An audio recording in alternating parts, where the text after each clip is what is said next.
Mind Expander. Hi hello viewers, welcome to Mind Expander TV. Veera கெட்டி மேலும் சந்தியா ராகம் நினைத்தால் எனக்கும் ஃபேன்ஸ்க்கு ஒரு அன்எக்ஸ்பெக்டட் ஹாப்பி நியூஸோட தான் நான் உங்களை மீட் பண்ண வந்திருக்கேன். பிகாஸ் ரொம்ப நாள் கழிச்சு, என்ன ரொம்ப வருஷம் கழிச்சு இந்த மாதிரி நடந்திருக்கு, அதுவுமே ப்ரைம் டைம் சீரியல்ஸில்.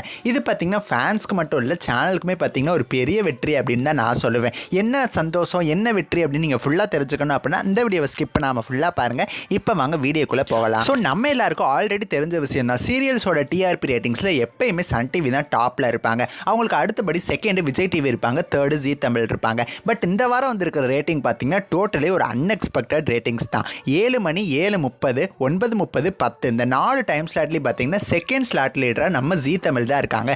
விஜய் டிவி பார்த்தீங்கன்னா இந்த 4 ஸ்லாட்லேயுமே தேர்ட் ஸ்லாட் லீடருக்கு வந்து போயிட்டாங்க.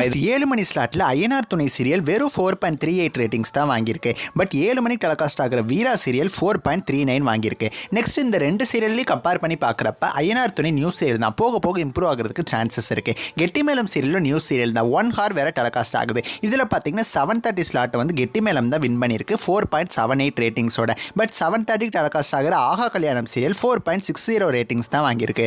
நெக்ஸ்ட் ரொம்ப நாள் கழிச்சு என்ன 2 வாரமாக பார்த்தீங்கன்னா சந்தியாராகம் சீரியல் தான் நம்பர் 1 இன் ஜி தமிழா வந்து வந்துட்டு இருக்கு. இதுக்கு முக்கியமான ரீசன் என்ன, ஸ்டோரி ட்ராக் பார்த்தீங்கன்னா ரொம்பவுமே சூப்பராக கொண்டு போயிட்டு இருக்காங்க. இந்த தடவை சந்தியாராகம் தான் நம்பர் 1 இன் ஜி தமிழாக இருக்குது. 9:30 செகண்ட் ஸ்லாட் லீடராக இருக்குது வித் ரேட்டிங்ஸ் ஆஃப் 5.80 பிடிச்சிருக்கு. பட் 9:30 டெலிகாஸ்ட் ஆகிற சின்ன மருமகள் சீரியல் 5.40 தான் பிடிச்சிருக்கு. கிட்டத்தட்ட 0.40 ரேட்டிங்ஸ் அதிகமாகவே பிடிச்சிருக்கு. நெக்ஸ்ட் 10 மணிக்கு டெலிகாஸ்ட் ஆகிற நினைத்தால் இனிக்கும் சீரியல், இதோட ரேட்டிங்ஸ் 3.34. கிட்டத்தட்ட இந்த ஸ்டோரி ட்ராக்காகவே எல்லாரும் பார்க்குறாங்க போல. பட் நியூவாக லான்ச் செய்யப்பட்ட சிந்து பைரவி சீரியல் 3.00 தான் பிடிச்சிருக்கு. கிட்டத்தட்ட 0.34 ரேட்டிங்ஸ் வந்து அதிகமாகவே வாங்கியிருக்கு. ஸோ அப்கமிங் வீக்ஸில் விஜய் டிவி ஏதாவது டிஆர்பியை சேஞ்ச் பண்ணணும் அப்படிங்கிறதுக்காக ஸ்டோரி ட்ராக்கை சேஞ்ச் பண்ணுறாங்களா அப்படின்னு சொல்லி நம்ம வெயிட் பண்ணி பார்க்கலாம். இந்த ரேட்டிங்ஸை பற்றி உங்களோட கருத்துக்களை எனக்கு மறக்காமல் கமெண்ட் பண்ணுங்கள். நெக்ஸ்ட் வீடியோவில் நான் வந்து உங்களை மீட் பண்ணுறேன். தேங்க்ஸ் ஃபார் வாட்சிங்.